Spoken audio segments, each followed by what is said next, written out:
Hello, and thank you for joining me today. So in today's video, I'm basically going to be scouring the internet looking for good deals on PC gaming hardware, or relatively good deals, as hard as they may be to find these days. So if you're trying to build a gaming PC during these difficult times, this video is for you. Without any further ado, let's get right to it. Okay, so the first thing is a bit iffy. I know this is a channel about building PCs and stuff like that primarily, but I know probably a lot of you guys just want to be able to play games on PC, whatever it takes. So that's why my first suggestion is actually going to be some laptops, just because laptops seem to, for whatever reason, seem to have suffered a lot less from the inflation that's happening right now than most other gaming PC hardware. So I just want to show you guys some good deals, what to look for pretty much. Here we're on Best Buy, and here I saw this one for instance earlier. It's a pretty good deal because you're getting 770 off. Like this one here, 2070 Super. That's for 2K. Now you might think that's not even a good deal, and normally it probably wouldn't be a good deal. But if we just go on over to eBay and see what 2070 Supers are going for, I mean, as you can see, it's starting to come down a little bit. Pre-owned though, these are mostly pre-owned. You see some for 750, 800, and then you could get a laptop for 2,000. And this model in particular, 16 gigs of RAM and a Core i7. I hate when they just say i7. Yeah, but which i7? That's kind of important. But I like how they conveniently leave that out. When they don't say, it makes me suspicious. That's probably not a good one. Let's see if this is actually a good deal or not. Look at this. Processor model. Still trying to say only 10th generation Core i7. It's a 10700. Which, isn't bad, but Intel CPUs do tend to consume a little bit more battery than AMD ones, so this is important for a laptop. Of course, it's not a deal breaker or anything. I'm sure you'll be able to do gaming just fine. Oh, and I forgot to mention, it might show Cyberpunk here, but I'm going to suggest this for those of you who want to play mostly esports games, and that's because of this 300 hertz monitor. If you're not looking to play mostly esport titles, this one might not be for you so much. But anyway, it's a pretty good deal just because it's at such a discount. I mean, don't really let this fool you, because anyone who paid close to 3,000 for this would definitely be overpaying, but it's Alienware, so what do you expect? But anyway, 17-inch screen, 16 gigs of RAM, only 500 gig SSD, but hopefully that can be upgraded. It probably can. It's not a bad deal. But I'm not saying if you don't want a laptop, get a laptop just because it's cheap, because you're probably going to be stuck with it. If you invest like $2,000 in a laptop, you're probably going to end up being stuck with that laptop for a while. So that's why I'm not saying to just get a laptop just because it's right now a better deal than building your own desktop. I'm going to say get a laptop, especially if you have other uses for a laptop. Like maybe you need a laptop anyway. You need a laptop upgrade anyway. If you want to have a portable computer, you could, instead of what you might do normally is get like a cheaper laptop and then go all out for a gaming desktop. Instead, you might want to go all out on a gaming laptop and use it as your laptop also. That I really wouldn't discourage, just because laptops you can actually get for a decent price these days compared to a lot of gaming PC parts. Okay, here's another laptop. This is more on the budget side of things. If you're looking for a budget gaming laptop at all, this is probably a very good bet. Because I bought a laptop similar to this, the Acer Nitro 5. It has actually the same exact GPU, the 1650 Ti, which, fun fact, does not exist in a desktop variant. It only exists for mobile. But anyway, I got a laptop with the exact same GPU, and actually, it was a Core i5 10300H in the laptop I got. Let's see which i7 this has. Again, the same game they're playing, with not actually showing you which one up there. Okay, a 10750H. So compared to the laptop I got for only $100 less, you're getting more cores, a slightly higher base clock speed with the same TDP. This compared to the one I got, better CPU, same amount of memory. Mine also had 8. Hopefully this is upgradable. Same GPU, same amount of storage, also an SSD. That's most likely upgradable again. And the thing is, the laptop that I got, that was before the shortage that I got it. So the fact that you're finding this for only $100 more with a significantly better CPU during the shortage means that this really, I think, is not a bad deal at all. The price of gaming laptops in this price range do not seem to have been very negatively affected by the shortage. But that's enough for laptops. If you are okay with getting a laptop, you will probably get it for more or less the same amount of money that you would have had to spend before the shortage started, shockingly enough. Okay, and now let's go on to actual parts. I'm going to focus more on the parts that are the most expensive ones in a gaming PC build, so obviously the CPU and the graphics card. So for graphics cards in particular, also CPUs, eBay is your friend.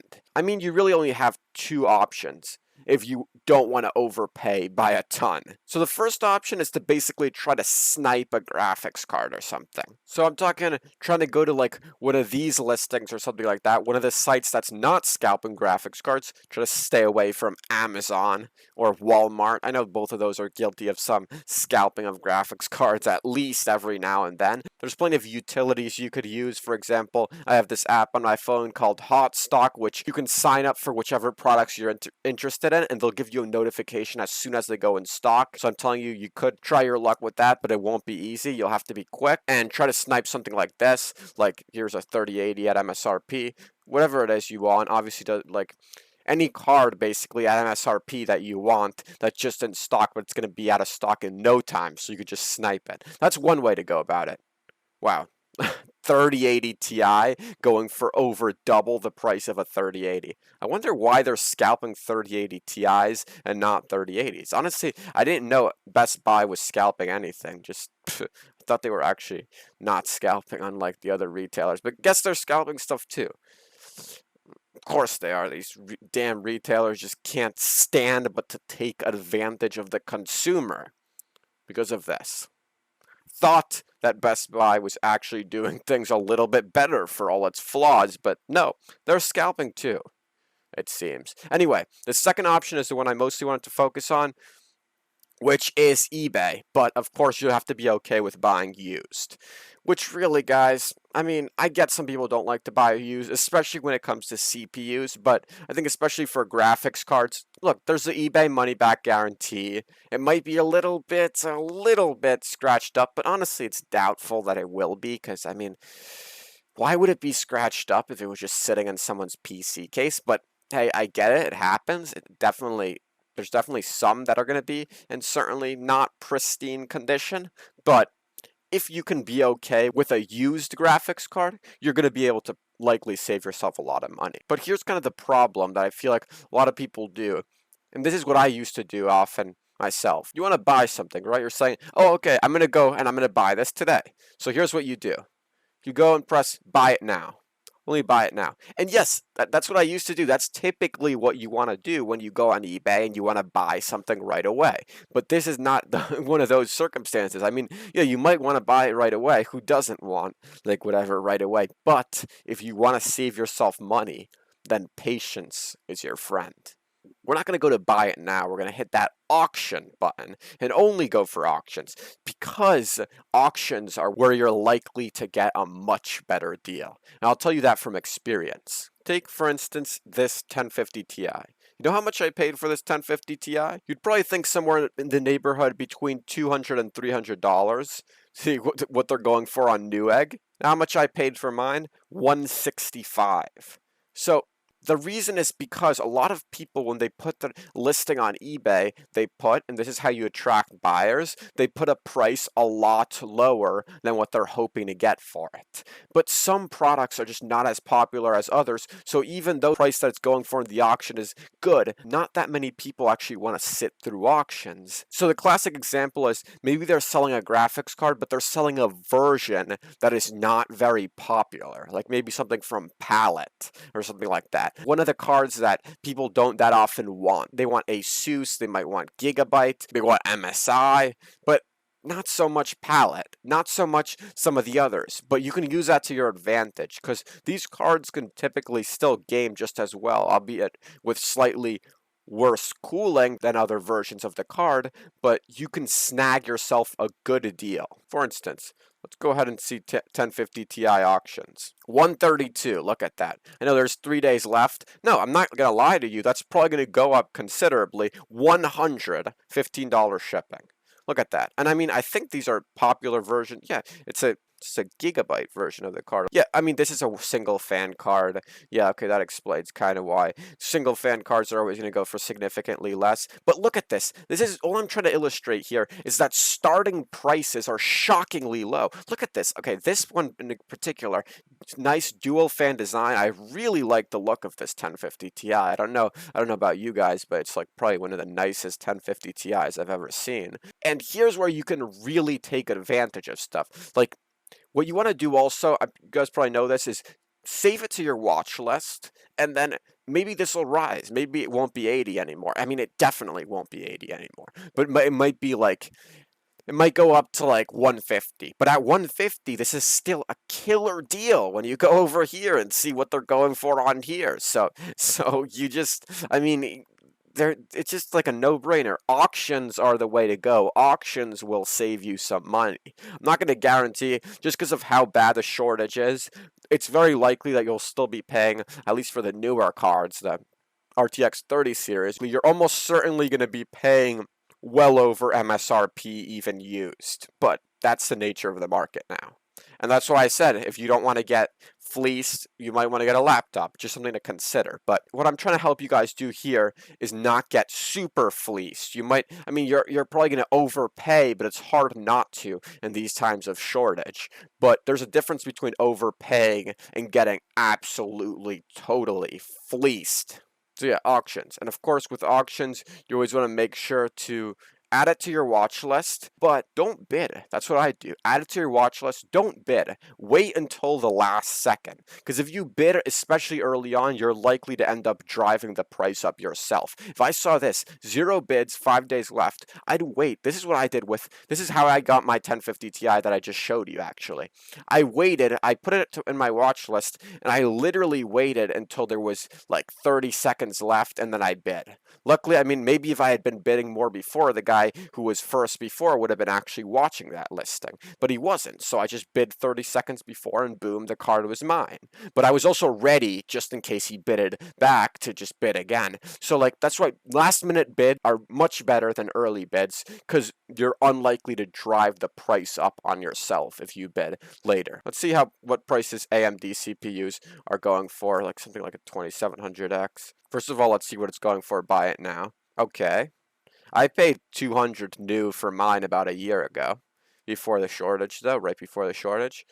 So it seems like the price here isn't even very inflated. So yeah, if you're going to get a CPU, you probably should be fine. It's mostly about the graphics cards at these points. Guys, it seems like prices are finally starting to break. Prices are finally starting to come down. And that is absolutely great. So that's another thing that you can do, is consider waiting. I know some of you probably are very eager to game and you don't really want to wait that long for the shortage to be over. And you might be okay with overpaying for a graphics card, especially because it seems that CPUs at least are not really that overpriced. It looks like now graphics cards are really the part that's in shortages. So like I said, that's how you guys will want to get one. Either snipe it with an app like Hotstock or whatever, or Inventory Bot, I believe it's called, on Twitter. Speaking of Twitter, you could follow me right here in case you're interested. I post tech and gaming news all the time. But anyway, you could either try to snipe a new one at MSRP, or you could try to get one used on an eBay auction. 2 options. Take your pick. Now, one other thing I wanted to talk about, now that we talked about a bit about graphics cards, CPUs, laptops, is other PC components. Just checking the prices. Okay, so RAM seems to be slightly inflated. Some of these, this is not even a bad deal at all. This is a pretty good deal for what it is, because these usually go for definitely a premium. I'll say that. I mean, they're a good-looking kit anyway. I just don't like how the speed could be higher, and typically it's pretty rare to find them at least in store at the 3600 megahertz speed, even though it does exist. But anyway, enough about this specific RAM kit. RAM in general is slightly overpriced, but I wouldn't worry about buying that. I mean, like, If you want RGB RAM, go ahead and buy this. I totally recommend that. Or obviously not just this, but whichever one you want. RAM is clearly just not too much overpriced now. Okay, a lot of you might know this, or maybe some of you forgot. I'll just be jogging your memory then. A good way to find good deals on all types of parts, once you have your graphics card, maybe your CPU too, is to just go over to PC Part Picker, because it shows you all the different ones and you can rank them by price, just like that. Fine, right there, boom. Cheapest motherboard that's compatible with the CPU. So you can get one for 59 bucks. I'm just curious, what even is this? Doesn't seem the most reputable, but I could be wrong. BioStar. Can't say I've ever heard of that company, which is pretty shocking actually. I wonder if it's one of those that like cheaps out a lot on the parts. So I wouldn't recommend something like this, just saying, but MSI, there we go. This is reputable. It's almost the same price. So yeah, motherboards don't really seem to be inflated, but that's just a good way to figure out which one you want. We already looked a bit at memory. I heard SSD prices were going up because of the new type of crypto that comes for the hard drive, both SSD and hard drive, but it uses, instead of using your GPU power, it uses your hard drive space. So now those crypto miners are not only driving up the price of our graphics cards, but also of our storage. When will it end, guys? When will it end? SSD prices will be a little bit higher now. A few months ago, I think it was early on in the shortage actually, maybe more than a few months ago, I bought a 1 terabyte SATA SSD for 120 bucks. It wasn't one of the fastest, but it was an SSD. So let's see how much worse the prices have gotten now. Actually, I bought it from Best Buy, so let's just check out the comparable stuff and what they're selling it for now there. I know you guys are probably wondering why I'm using Best Buy so much. It just happens to be that was stuff that I want to look for. It just keeps coming up in what I want to show you guys. Not that I recommend, obviously, Best Buy compared to other stores like Newegg for buying PC parts. Just because Best Buy, it's not that their prices are bad or anything. It's just that their selection is bad. They have good products, but that's not the problem. But it's just that they have such a small selection. So yeah, SSD price is totally normal. 500 gig SSD for 50, that's like the lowest you could get. I would recommend getting a little bit of a better one, and one that comes with DRAM. Because DRAM-less SSDs not only are a little bit slower, but they also last less time than ones with DRAM, and they're usually only slightly cheaper, so it's just not worth the trade-off. Cases, I don't think we need to go over that, just because, you could always get, I don't think cases are very inflated right now. And besides, if you're trying to save money, you're not really gonna, want to get the cases that would be inflated, like the expensive ones. Probably just gonna want to get a cheap one anyway that serves your purposes. So I don't think we need to go over that. Power supplies, let's make sure those aren't inflated. Let's go for something around average. Just check these three. And of course, make sure to get an 80 plus certified PSU. I'm just going to say it just in case if there's any of you new guys maybe building your PC for the first time that don't know. But if you get a bad PSU that is not 80 plus certified, that is not from a reputable brand that you've heard of before, it's likely to fail while you're using your PC and potentially take your whole PC with it. So you obviously do not want that, and that's catastrophic if you're just gaming and your power supply goes. It might sound a little popping sound, and suddenly your graphics card and CPU don't work. Just concerned mostly with price here, but since we're talking about price, I'm going to go to lowest price and show you guys what you don't want to buy. Need to go ATX. Yeah, so these are the type of power supplies that you want to avoid. 650 watt power supply for only 35? No. Power supplies are not that cheap. So this brand, Powerwork, no. This is not the kind of thing that you want to be putting inside of your PC. I don't care how much of a budget you're on, because if you might want to save some money now by getting something like this, you're going to end up having to spend a lot more when it destroys your PC. So, please guys, don't buy these. Buy cheap, but buy reputable if you're on a budget. Okay everybody, so that's about all for today. Now if you did enjoy this video, please do consider subscribing, and I hope to see you all in the next one. As usual, thank you for watching.